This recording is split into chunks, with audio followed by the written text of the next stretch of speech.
We're going to look at turning an LLI lesson into a Classkick that your kids can use so that they can work through the text on their own. So the first thing I want to flag is this little note here that says visit fountain7panel.com resources to download technological resources. If you have that access, that will make this easier. I don't have that access and had some workarounds to get the sorting sheet and the word cards, which you'll see. But if you have that, that might be slightly easier. The second thing is, before we get into the lesson plan, getting the text onto the slides. So here's Classkick. I've already put each of these slides onto a Classkick slide, except for the last one. So I'll show you how I do each one of them by doing the last one. Camera icon, upload from computer, and slide 10 is the only one that still needs to go on. And then you'll have all of these on there. So if I go back and look at the overall view, the text is now on the slides. That's actually the slower way to do it, but you can do one slide at a time that way. I also took the slides and put them onto a single document and then just downloaded this document as a PDF. This is the faster way to do this. So now I can make a new assignment, create from file, and I downloaded that PDF. So I have Shark Lady PDF on my desktop, import all pages, and that's going to be the quicker way to get your whole text into your Classkick slides. That's how I would do that if you can get all of your slides onto one PDF.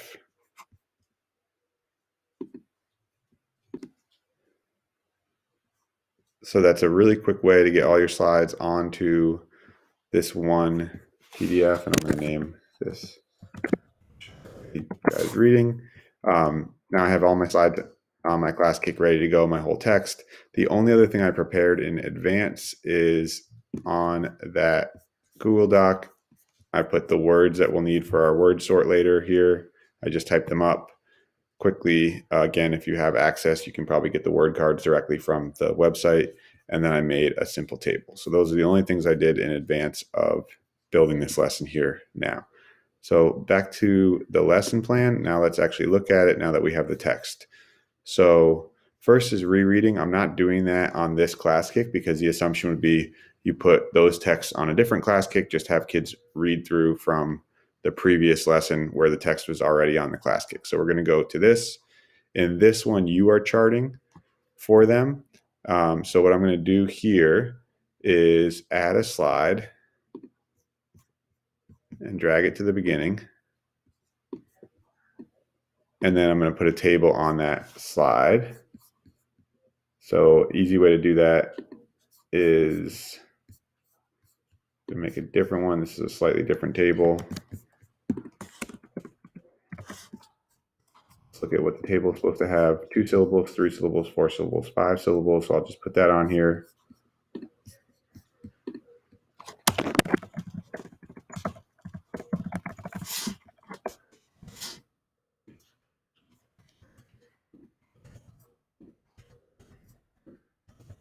And then I'm going to screenshot this table so that I have a image that I can upload. So I screenshot it. And then back to my Classkick, I'm going to upload that image as my background. Upload from computer. That's a screenshot I just took. And then I can drop it on here and resize it if I want. So that looks great.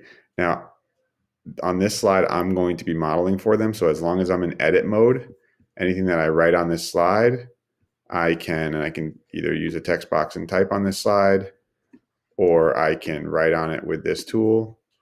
But anything that I write on this slide, they're going to see live if I'm in edit mode. And so looking back at the lesson plan, according to the lesson plan here, I am modeling, they are clapping out. They don't need anything for them to actually do on their slide. So that's that. And then we get into the text. So nothing to add to your Classkick when you get into the text, except for the text itself. We can do our preview, we can do our picture walk. They can work at their own pace through the text. You can be in view mode instead of edit mode, and you'll see which page each kid is on as they are doing their little picture walk. And then that covers all of this, previewing the text piece. And then they're reading. We want them to be able to read the text independently for the most part so that we can pull one student at a time into a breakout room. Again, we can have 2 devices so that we can be seeing our main room and we can be with a student in our breakout room, but we're still connected to the main room. Or you can bring one student off mute at a time in the main room and listen to their reading. But the only thing I would add to the Classkick here is any small scaffolds that might be necessary to help the kids who are not reading with you, who are in their independent mode while you're conferring with one student. So if you see places where you want to add a scaffold, so simple example of that would be this word scientist. I'm going to add scientist. An audio, I can put it wherever I want, but I'll put it down here at the bottom. And I'll draw a line from scientist straight down to that audio so they know, I'm not sure what that word is. I can play it. So I'm creating a scaffold for them. Other scaffolds that you could do, you could just do visual scaffolds. So for example, you're working on chunking words here. You could just draw a little line between studying to show that you're chunking, that it would be a good idea to chunk that word. I can resize this too. I can drag this to make it a little bit bigger, but I might, if I'm working on the AR, that R controlled sound, I could do that, or I could highlight it. So you can add little audio scaffolds. You could also define a word for them. So let's see an example of where we might want to define a word.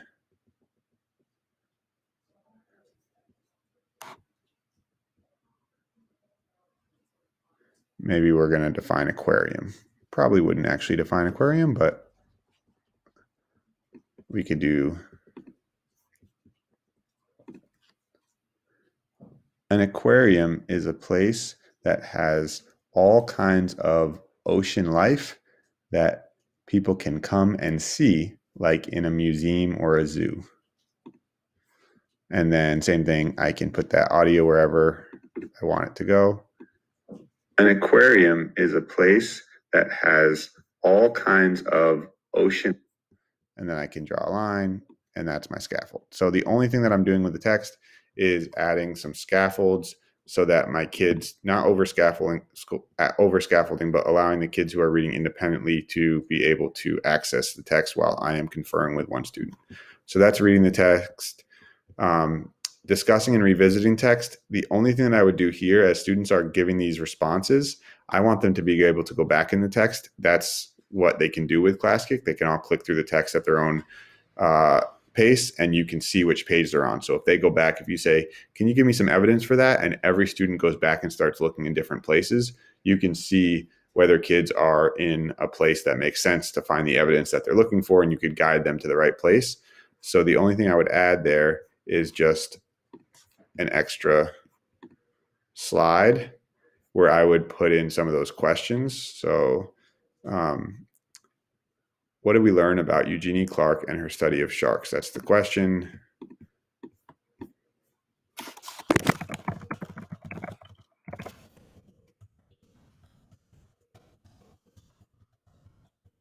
Keep it simple as that, but then I can use this space to chart their responses. So I might call on a student. They say, we learned she always wanted to be a scientist.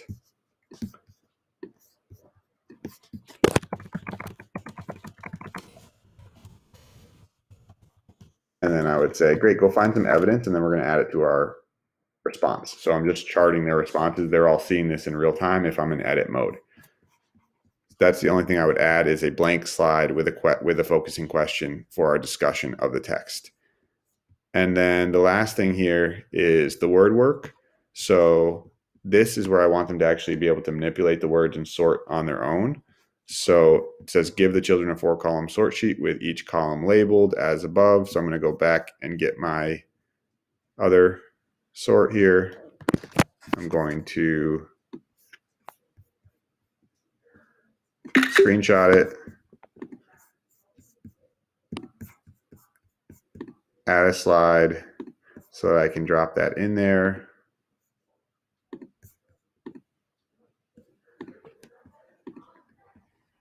And then this is the one part that's a little bit tricky.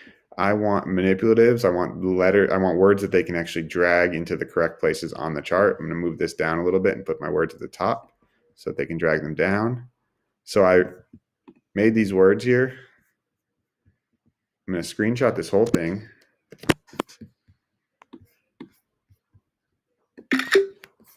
And then in my Classkick, I'm going to add manipulatives. So this button adds manipulatives. I'm going to select my file, which is a screenshot I just made. And then I'm going to cut each one separately. So I'm going to take this one, next, add another. This one,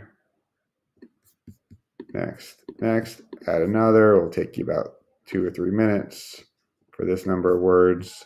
Next, add another. I'll do one more, but you got the idea. And then I'm going to finish there. You would add the rest of them. Again, it will take a couple minutes, and it will drop them right on here. And then kids will be able to drag them, drop them, and sort them into the proper columns. You'll be able to see that work. You'll be able to model that work for them if you want to by being in edit mode. That is the entire lesson. Then you've got your homework, but that's the entire lesson. It's pretty quick and easy to make. It's just uploading the text, adding anything on the front end where you're going to be modeling. And then remember, if you're in edit mode, anything that you do on this slide, every student will see on their slide. If you're in view work mode, then you'll be able to see just their slides once they're on there and working. Then I have the text. Then I might add some scaffolds into the text in places where I want students to be able to access it independently while I'm conferring with one of them at a time. And then I'm going to add a simple blank charting page for us to have to chart our conversation, our comprehension conversation at the end. And then if there's word work that they can do independently, it may make sense to put in some manipulatives that students will be able to drag and drop. And that is how we can make a simple Classkick out of an LLI lesson that gets us very close to the things that you'd be able to do in person.